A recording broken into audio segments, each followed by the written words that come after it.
We are Anonymous, the shadow network that exposes what governments try to hide. We are not aligned with any nation, and we serve no flag. We stand for truth, for resistance, and for those who fight in the name of freedom. Today, we bring you a detailed analysis from the pocrsk direction, the scene of one of Russia's most disastrous assaults of this war. What happened there is not just another failed operation.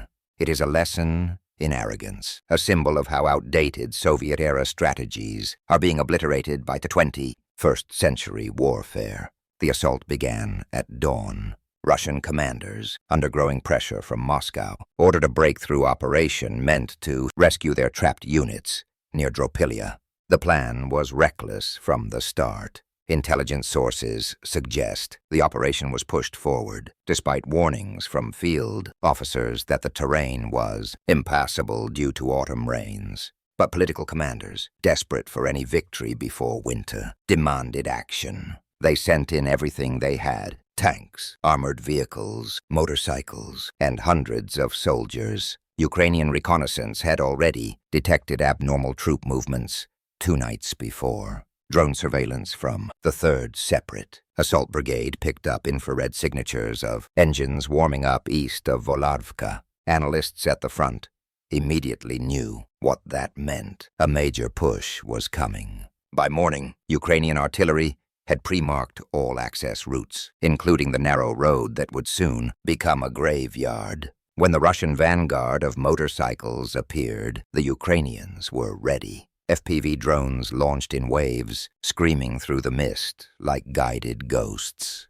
Video shows the first drone striking the lead rider square in the chest. He and the bike vanished in an instant flash. Another rider tried to swerve, but skidded into a ditch, detonating seconds later. Within minutes, the entire column was stuck. The survivors behind them had nowhere to go. Flames and thick smoke rose from the burning wrecks. Ukrainian artillerymen, already waiting with coordinates preloaded, began their barrage. The shells landed one after another with mechanical precision. You can almost hear the rhythm in the footage, the dull thunder of each impact, the earth shaking, fragments scattering in every direction. Vehicles tried to back up, but the road was too narrow. Panic spread. Russian soldiers screamed orders, some firing wildly into the fog, as if they could shoot the drones out of the air.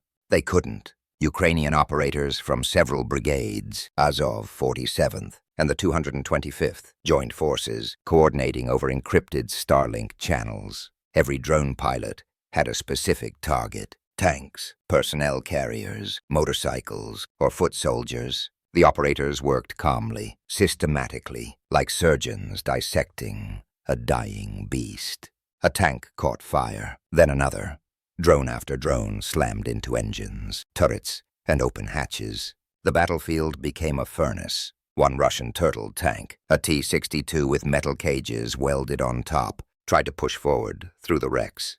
But a drone carrying a shaped charge dived straight through the thin armor of its improvised shell and detonated inside.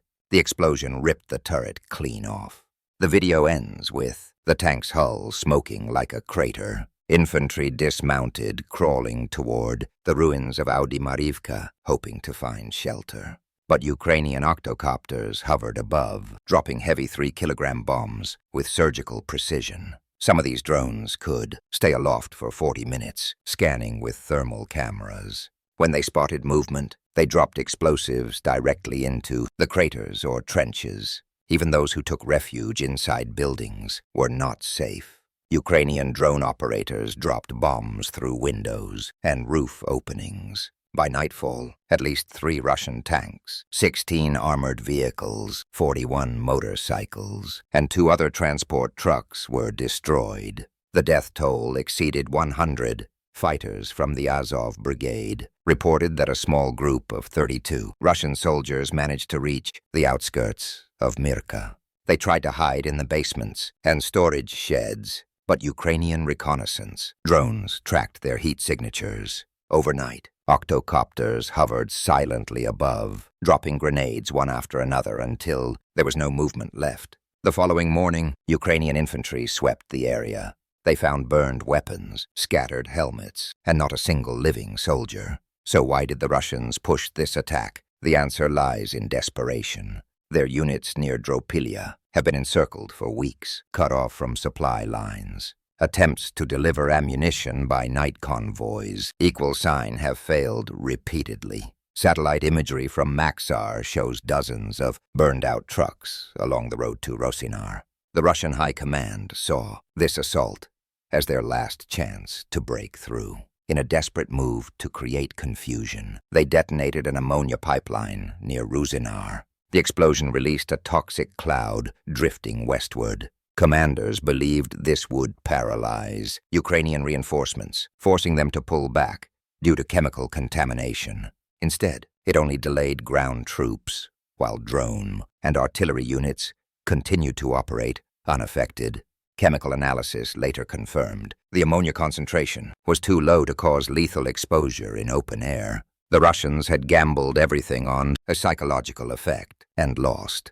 Worse, the cloud drifted back east overnight, contaminating parts of their own rear area. Several Russian soldiers reportedly suffered chemical burns after entering the zone without protective gear. The weather, too, worked against them. Heavy autumn rain turned the fields into mud. Drones recorded entire armored vehicles bogged down up to their turrets. When Ukrainian artillery struck, the mud amplified the blast, throwing debris higher and spreading shrapnel wider. Nature itself became part of the defense. By coordinating drones, artillery, and reconnaissance, Ukrainian forces demonstrated a new model of integrated warfare. This wasn't luck, it was planning. Over the past year, Ukrainian engineers have developed drone algorithms capable of automated tracking. When one drone identifies a target, others in the network receive the coordinates instantly. That's why Russian armor stood no chance. The sky was literally alive with synchronized death. For Russia, this defeat at Pocrsk is more than tactical. It's symbolic. Each failure like this erodes morale and exposes how outdated their command systems are. Soldiers on the ground often lack real-time communication. Commanders issue orders hours late, unaware that their units have already been wiped out. Videos intercepted from Russian radio channels reveal chaotic shouting, commanders asking for positions of units that no longer exist. In contrast, Ukrainian coordination is fast, fluid, and adaptive. When one drone is downed, another takes its place within seconds. Artillery crews receive live video feeds and adjust within a single shot. This is modern warfare, decentralized, data-driven, and lethal. The aftermath of the Pocrsk assault is devastating. Satellite photos taken the next morning show a black scar stretching for 2 kilometers along the road. Charred hulks of vehicles lie scattered like dominoes. Smoke still rises from the fields. Local villagers describe the smell of burning rubber and fuel lingering for days. They say flocks of crows circled the site long after the fighting stopped. Russian propaganda tried to spin the event as a limited tactical advance, but the footage tells another story: total annihilation. Analysts estimate that this one operation cost Russia equipment worth over $50 million. That's not counting the human loss. Hundreds of men thrown into a hopeless assault with minimal coordination or air cover. This battle marks a turning point. Russia's armored tactics, designed for open Soviet-style warfare, are obsolete in a drone-dominated battlefield. Every column becomes a target the moment it moves. Every movement leaves a digital trace. There is no secrecy anymore, not in the era of satellite imagery, thermal vision, and AI-guided drones. The Pocrsk assault also highlights a deeper truth about the Russian command culture. Decisions are made for political optics, not for military logic. Moscow wanted a symbolic breakthrough before winter. Instead, it received a massacre broadcast to the world. For Ukrainian defenders, this victory reinforces a doctrine of patience and precision. Instead of meeting force with force, they use intelligence, drones, and coordination to destroy from a distance. This is the essence of modern asymmetric warfare. As analysts from the front explain, every Russian vehicle we destroy now is one less that can fight next spring. The attrition is relentless. Even as Russia mobilizes new waves of soldiers, its ability to replace advanced equipment is shrinking. Western sanctions have crippled production lines, forcing them to rely on outdated Soviet stocks. Many of the tanks destroyed at Pocrsk were over 40 years old. Ukrainian officers also note that drone production has reached new heights. Local volunteer networks are producing thousands of FPV units each month, many funded by private donations. The Battle of Pocrsk proves that small, affordable drones can dismantle entire armored formations. In the coming weeks, analysts expect Russian forces to shift tactics again, returning to small infantry raids instead of full-scale assaults. They will try to infiltrate trenches at night, hoping to regain lost ground through attrition. But after Pocrsk, morale is shattered. Soldiers know what happens. When they are ordered into open fields, they become targets before they even see the enemy. This war is evolving faster than any in modern history.